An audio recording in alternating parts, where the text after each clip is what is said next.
तरीके का प्रदर्शन भारतीय दल ने इस विश्व कप में दिखाया है, आप सच मानिए इससे अच्छा प्रदर्शन हमारे देश के गांव में खेलने वाले प्रतिभावान खिलाड़ी दिखा सकते हैं। इसी क्रिकेट के चलते मशहूर और सफल अभिनेत्री अनुष्का शर्मा ने आपको वर के रूप में चुना, अन्यथा आप उनके घर के बाहर तस्वीर खिंचवाने तक ही सीमित रह जाते। विश्व भर में अपना परचम लहराने वाली भारतीय क्रिकेट टीम को आपने 2 ही बार के खेल में आईपीएल की रॉयल चैलेंजर्स टीम बना के रख दिया है। हमारे कागजी शेर गीली घास पर पड़ने वाली ठप्पे से घूमती बॉल के आगे धराशायी हो गए।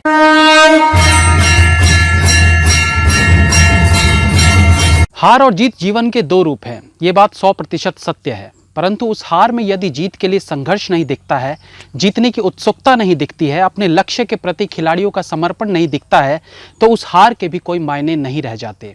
ऐसा ही कुछ इन दिनों भारतीय क्रिकेट टीम द्वारा भी देखने को मिल रहा है। यह भी सत्य है कि जिस प्रकार से जीत का श्रेय किसी एक खिलाड़ी को नहीं जाता है, उसी प्रकार से हार का श्रेय भी किसी एक के कंधों पर रखना उचित नहीं है।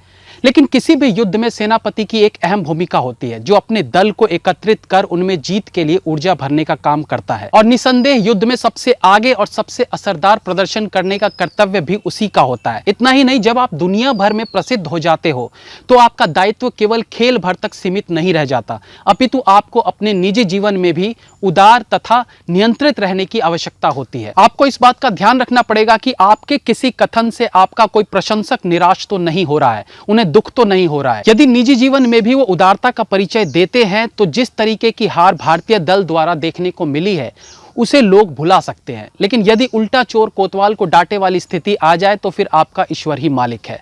आपको आभास हो ही गया होगा कि हमारी चर्चा का विषय कौन है। जी हां, आपने सही सोचा, बात कर रहे हैं भारतीय क्रिकेट दल के कप्तान श्री विराट कोहली जी की। पाकिस्तान से हार के घाव से हम उभरे भी नहीं थे कि न्यूजीलैंड द्वारा दोबारा पराजित होने की पीड़ा असहनशील जान पड़ती है। उससे भी ज्यादा पीड़ादायक था खिलाड़ियों का प्रदर्शन, जहां विजय होने की लालसा भी उनमें नहीं दिखाई पड़ रही थी। जिस तरीके का प्रदर्शन भारतीय दल ने इस विश्व कप में दिखाया है, आप सच मानिए इससे अच्छा प्रदर्शन हमारे देश के गांव में खेलने वाले प्रतिभावान खिलाड़ी दिखा सकते हैं। परंतु इस तरह की बात हम कहते हैं तो हमारे कप्तान विराट कोहली कहते हैं कि ये सामाजिक मीडिया वाले बेरोजगार क्या जाने, उन्हें केवल उपहास उड़ाना आता है। क्रिकेट के मैदान पर तो हम खेलते हैं। तो मान्यवर विराट जी से इतना ही कहना चाहूंगा कि प्रिय, जिस प्रकार से एक रिक्शा चालक रिक्शा चलाने में विशेषज्ञ होता है, एक उद्योगपति को व्यापार चलाने का ज्ञान होता है, एक सिनेमा निर्देशक को अपने क्षेत्र का ज्ञान होता है, उसी प्रकार से क्रिकेट के ज्ञाता आप हैं, हम नहीं।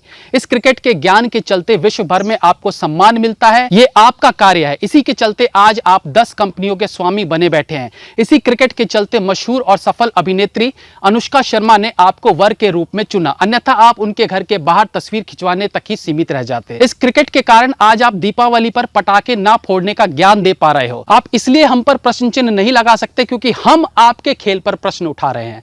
हम बोलेंगे और जरूर बोलेंगे। इतनी बुरी हार के उपरांत अपने प्रशंसकों के प्रति आपकी इस तरह की अवहेलना अशोभनीय है। यही सामाजिक मीडिया के वो लोग हैं जो आपको आकाश की ऊंचाइयों पर बिठा कर रखते हैं। विश्व भर में अपना परचम लहराने वाली भारतीय क्रिकेट टीम को आपने 2 ही बार के खेल में आईपीएल की रॉयल चैलेंजर्स टीम बना के रख दिया है। यूं तो हमारे लिए पाकिस्तान द्वारा पराजय के बाद ही विश्व कप का महत्व खत्म हो चुका था, परंतु फिर भी 6 दिन तक हम इसी आशा में व्याकुल मन से प्रतीक्षा करते रहे कि हमारा भारतीय दल एक बार फिर मैदान में गरजेगा, परंतु ऐसा हो न सका। हमारे कागजी शेर गीली घास पर पड़ने वाली ठप्पे से घूमती बॉल के आगे धराशायी हो गए, पूरी तरह से नतमस्तक हो गए। और पूरे खेल के समय क्षण भर को भी ऐसा प्रतीत नहीं हुआ कि हमारे वीर योद्धा विजय के लिए खेल भी रहे हैं। एक क्षण को भी ये दल विजय के लिए ललायत नहीं दिखे। ऐसा प्रतीत हो रहा था कि आईपीएल द्वारा बड़ी मात्रा में धन अर्जित करने के बाद इनका खेल के प्रति वो समर्पण जो दिखना चाहिए वो पूर्ण रूप से लुप्त है। और ऐसा है तो इसका मतलब ये खिलाड़ी केवल धन अर्जित करने के लिए इस खेल में पदार्पण करते हैं, और वो धन की प्राप्ति जब आईपीएल से हो ही जाती है फिर इस तरह की प्रतियोगिता में स्वेद बहाने का क्या लाभ। मित्रों, जानता हूं कि इन खिलाड़ियों को लेकर थोड़ा अशिष्ट हो गया हूं, परंतु यही तो इस खेल के प्रति हमारा प्रेम है। और इसके उपरांत भी भविष्य में जब ये हमारे देश को गौरवान्वित करेंगे तो इनकी सराहना करने वालों में यही सामाजिक मीडिया के लोग होंगे जिनसे हमारे कप्तान मान्यवर विराट कोहली क्रोधित हैं। विराट कोहली जी से निवेदन है वो अपने खेल पर अपना ध्यान केंद्रित करें। एक 13-14 साल की अबोध बालिका की तरह षड्यंत्र द्वारा बनाए टूल किट का शिकार ना हो और दिवाली पर ज्ञान देने से लेकर शमी खिलाड़ी को बदनाम करने जैसे षड्यंत्रों को दरकिनार करें ताकि भविष्य में वो और अच्छा प्रदर्शन कर सके। दीपावली पर प्रदूषण की चिंता आप हम देशवासियों पर छोड़ दें और कृपया अपने घर में रहने वाली अभिनेत्री यानी आपकी धर्मपत्नी उन्हें भी दिवाली पर ज्ञान न देने के लिए प्रेरित करें। बाकी जहां तक विजय होने की बात है तो आज धूप है तो कल छांव भी जरूर आएगी। निरंतर प्रयास कीजिए, एक दिन आप सोनू की तरह खेलने लगेंगे। भैया जी सोनू? अरे वही जो शाम को हमारे छत पे खेलने आता है, क्या स्क्वायर कट मारता है यार। भैया जी स्क्वायर कट है। जय हिंद, वंदे मातरम।